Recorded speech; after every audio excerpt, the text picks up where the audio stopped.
Everyone, and welcome to Conversations with Rock Stars, where we interview and enjoy performances by the stars in the belly dance community. I'm Audie, your host, and today's guest is Angelique.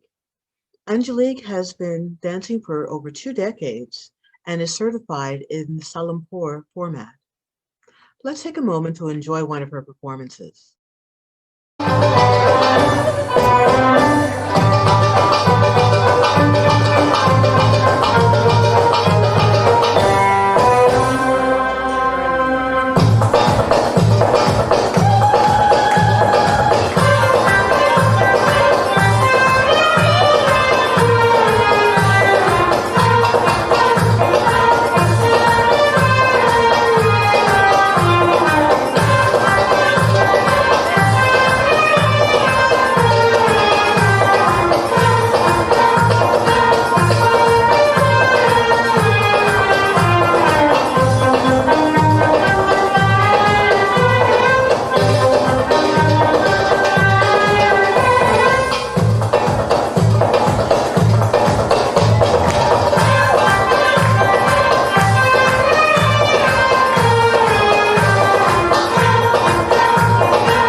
So, Angelique, welcome. Thank you so much for joining us.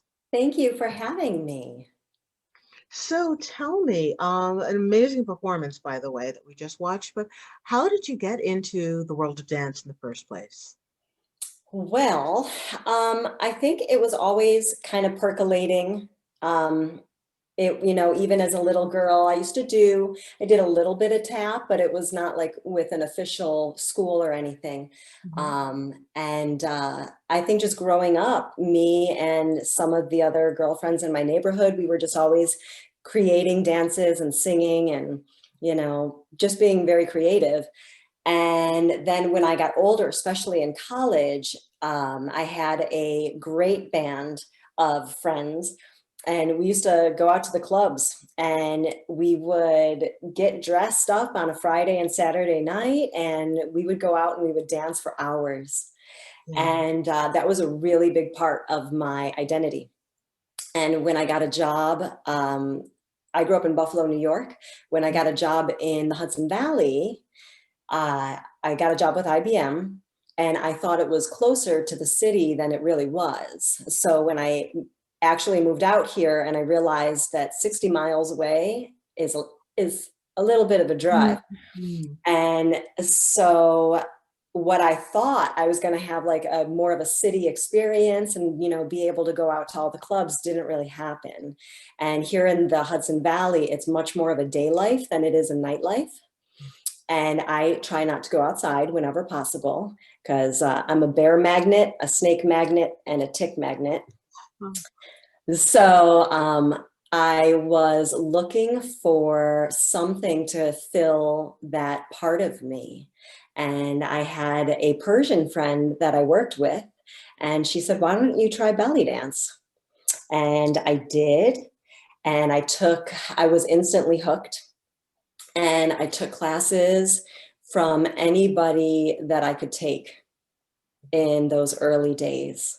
And at that point in time, I actually did travel down to New York City quite a bit because they were holding a lot of workshops down there. So, I was able to dance in the city. It just wasn't what I had actually expected when I first moved out here.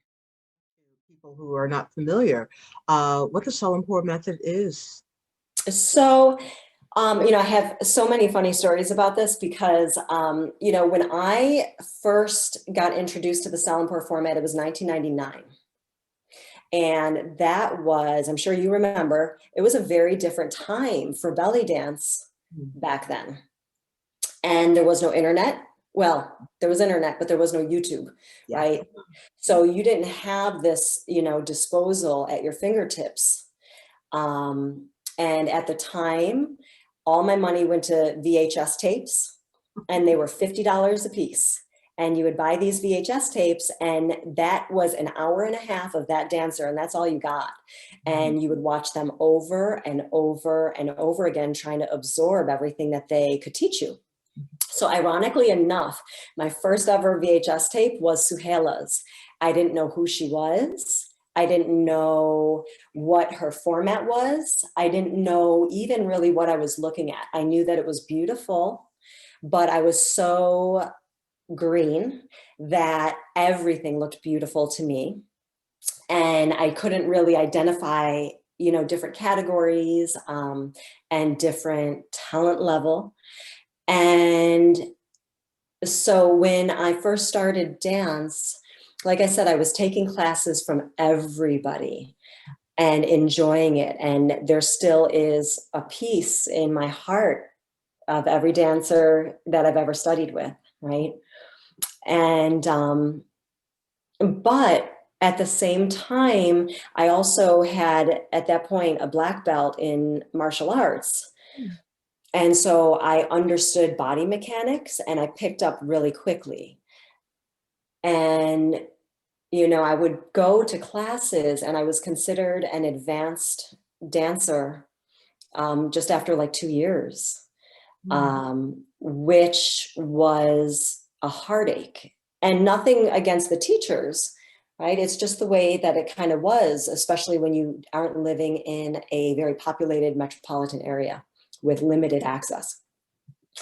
And I started to get bored, and I was about to quit. And I said, okay, one more workshop. And that was when I took my first Suheila workshop. And so the funny thing is, she was doing her thing out on the West Coast, which was very different than what we were doing here on the East Coast. So here it was really about, there was a lot of goddess dance, and there was a lot of dancing to really find yourself and express your sensuality, which is wonderful, right? It's a great opportunity for a lot of dancers to come to that. But when I took my first workshop with her, I didn't realize that it was a dance class first, right? And you could feel good through your hard work, not through your jewelry and your makeup.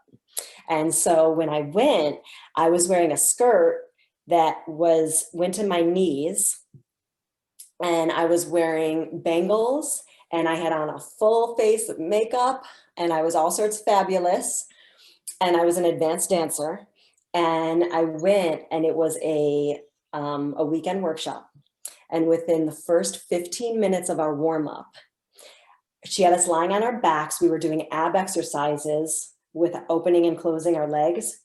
And I remember her husband at the time was walking around, and I had to take my hands and close my skirt in between my legs. I was the only one. Everybody else got the memo that we were supposed to be wearing leggings, right? And I remember being so horrified. And by the time the warm-up was done, my mascara had run down my face. My joke is that I looked like Alice Cooper.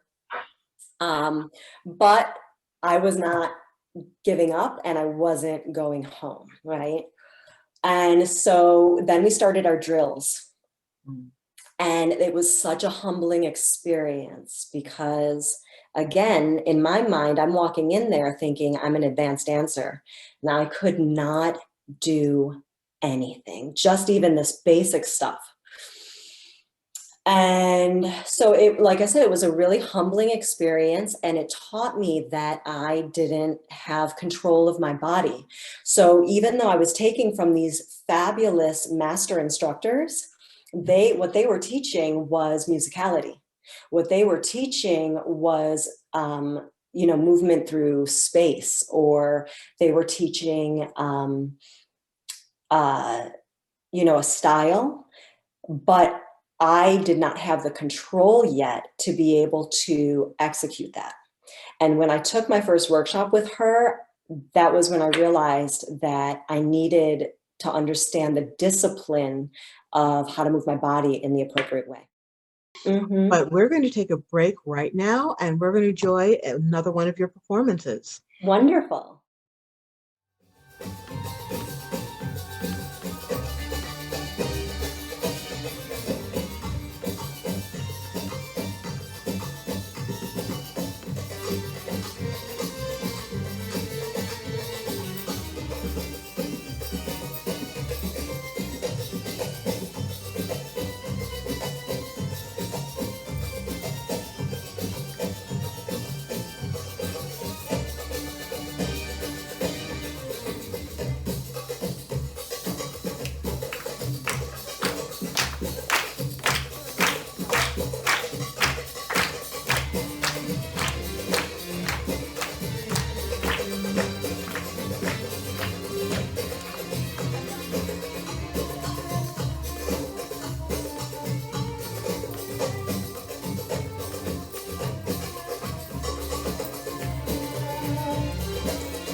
Some students can get really in their head when Mm-hmm. they're learning these very intricate movements, and you're saying, okay, not that muscle, this muscle.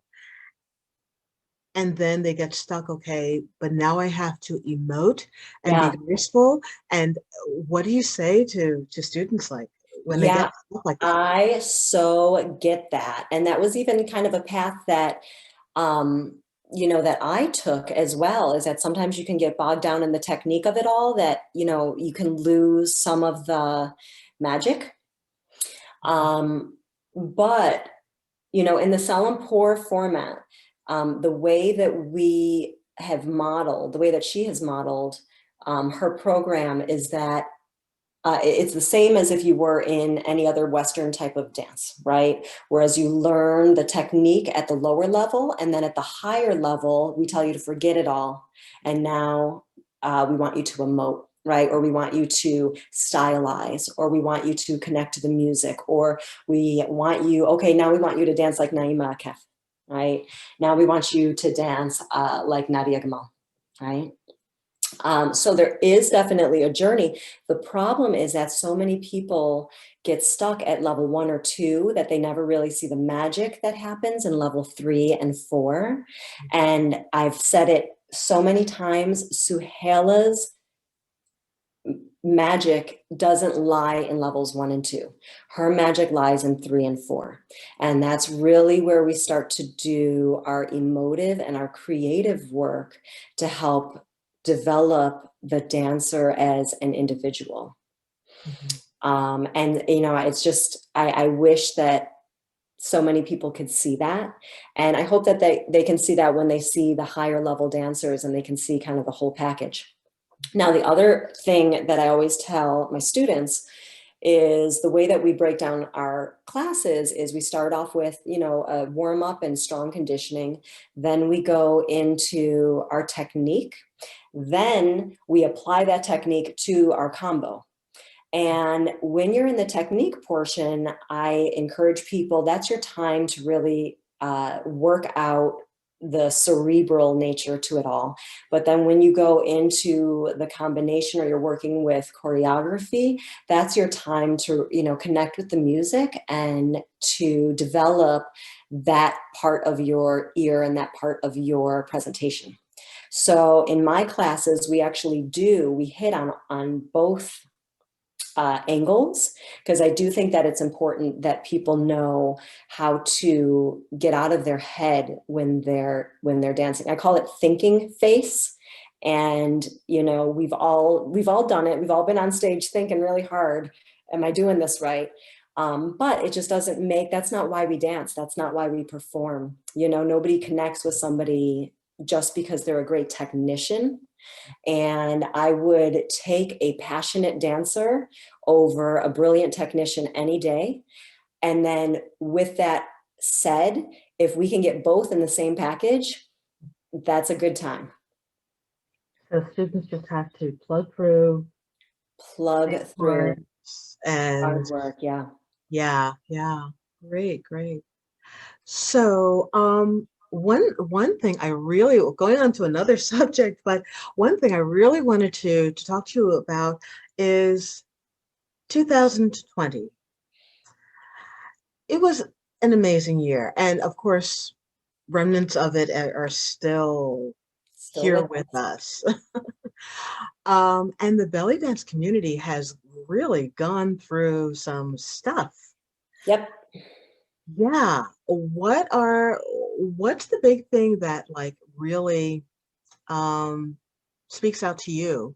Um, a good thing that is maybe, bringing things to light that really should have been talked about all the time or Yeah. Well, I anything. mean, certainly the notion of inclusion, right? I mean, that was a big one, and one that was long overdue. And I'm glad that we're having these conversations and that we're moving towards a direction of making sure that there's a place for everybody in this art form, right? And so I'm just really happy to see that work going on. I'm really happy to work towards contributing to that goal, right? Um, and and again, I'm not sure that that would have happened Mm, if 2020, because when all of this first happened, it was funny because I was talking with Suhaila and I said, we're getting rid of the stage, right? 2020 is denying people their stage. And for some people, that's very necessary for them. That's what they need, right? And I remember thinking, like, how is that hole going to be filled? mm, Um, and so I think that it was a moment of introspection for a lot of people and a moment of growth for a lot of people. And uh, I've never seen a situation where including more people with love and respect has led to anything of an ill nature. So I'm really looking forward to the future and how we can all come together and celebrate each other and celebrate our differences, whether they be race, gender, age, that's a big one as well, right? Body type. So I think that we have I think we have a lot of work still to do to make people feel loved and respected. But I have felt from the community that there's really been a commitment to being on that path. Um, I would say, on one hand, I'm a very big advocate of taking this dance seriously. Um, I spend, I dance every day. I practice every day. Um, and so part of me thinks, well, I just wish that as a community, before we decided to call ourselves a professional dancer, that we had a professional approach mhm, to how we watered our craft. mm, But guess what?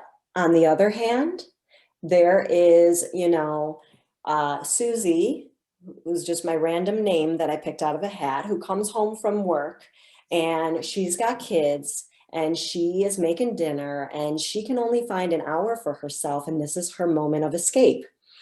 mhm. Does that mean that she can't participate? No. you know so again, it's really hard for me to say what I don't like, because I can always find situations where that might be appropriate for the dancer. But that being said, I know that for my own personal thought process, I always approach my answers with love and respect, right? And I do wish as a community we could learn to do that a little bit more. Mm. That maybe that's the one thing, right? I wish that we could work with love and respect and work to bring us together and to enrich and support and educate. Um, that's what I would like to see. Well, I would like you to share with us also um, your classes, your workshops. I imagine there aren't any performance events going on unless you have some online Hoflas going on. No, I don't have anything just yet. And, I'm very happy to say I got my arm is very sore today because I just got my first vaccine appointment. So that's good news for me. Okay. So, thinking about opening up in 2021 and what we're going to be doing, I do own my own studio. So at the end of 2020, we started building the studio in 2019, and then we finally opened it. I opened at the end of November. No, wait, when was that? No, it was the end of November 2019 that I opened, because we were in there for a couple months and then the pandemic hit. Right.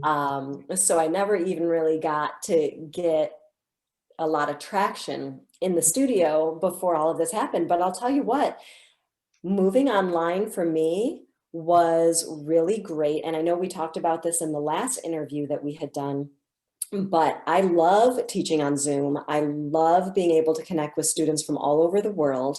I do think that it takes a special personality to be able to communicate on Zoom and to make people feel seen on Zoom. And I think that we've done a really good job of that in my class. So that's not going to go away anytime soon. And right now, I think I'm teaching at 5 or 6 classes.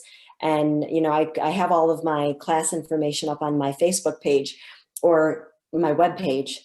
It does change frequently, so people should check in. But, I do a variety of classes, and I also can split the class based off of the level. So I can have one group doing something and another group doing something else. And then we do a little bit of technique with more of a Suhela style approach, which would be the thought process there. If people don't know, the thought process is we started off with the Jamila format. And the Jamila format has an implicit stylization to it. The Jamila format was not drilling per se. It had, the steps had a vibe to them. Suhaila was on stage at 2. So as she was teaching, by 12, she was running her own classes. And so she had a lot of time with the format that Jamila created. And as with anything, when you live it and breathe it for that long, you learn to think about things in a different way and how to turn them inside out. And when she would do that, she realized that it was a little bit more complicated for other people to pick up. And that's how she developed her format. So what she did is she took out the basic hip work, distilled it down to its base layer. So we have clear definitions for all of our belly dance vocabulary, and we drill those independently over various foot patterns, and we do it as a drill. And what we're doing there is we're developing our body to have control, so that then when we want to apply that movement, either going back to a Jamila format or apply it to a choreography or a combination, then we have the freedom to not have to worry about how to execute the movement. We have the freedom to think about what vibe we want to give with that movement. So when we work with the Jamila space, we're working with a predefined set of movements. and the style associated with them. When we work with the Suhela format, we're working from a drill perspective, and we're working on creating body control. And then we have something that we affectionately refer to as Jamhala, which is the Jamila and the Suhela formats merged together. And that's a fun thing that we do in some of our higher levels. But point is, I have classes in both kind of ideologies, and we focus on that. We focus on finger symbols, we focus on, you know, various other props. And so, you know, I'm really proud of the school. It's a very well-rounded school, and we give a very good education. And, you know, now that Suhela has the Institute, which is like a college course for belly dancers. And I'm lucky enough to be, a instructor in that environment. And we've seen amazing work come out of the student base, especially over 2020, because it gave people a plan, right? It gave them a curriculum and something to accomplish. And it was amazing. It was amazing. I got to tell you, 2020, for all of the challenges that we had, you know, we were able to make something really beautiful from it. Yeah, that sounds amazing. I think a lot of people have taken that space and, you know, said, well, if I'm sitting at home doing nothing, I'm not going to sit home doing nothing. I'll dive into what really makes me feel good. And Yeah, right. That was my motto, is like, this isn't going to last forever. And when we all get back together again, how great will it be to like be able to bust out of the gate with all of these fabulous new tricks and a deeper understanding of who you are as a dancer. You know, and that's always been kind of my guiding principle throughout 2020. It's wonderful, wonderful. Well, thank you again so much for joining us, for sharing your knowledge and wisdom, and I'm sure we've all learned a lot. Really fascinating to hear about these different styles. I really didn't know a lot of this stuff. I just heard names and it's like, oh, yeah, sure. But now I know. Well, and here's the thing, right? If anybody wants to come and check out what, you know, my classes, just send me an email. Your first class will even be on me. We are going to close out with a video of you in the classroom. So we get to see what a class is actually like with you. Well, this was a little combo that we had done, you know, towards the end of class. And sometimes the combos are a little more choreographic. Sometimes they're more drill-like, but this was a fun one that we did. Great, thank you. And thank you, audience, for joining us for another conversation with Raqs Stars. And looking forward to seeing you next time. Thank you. Thank you.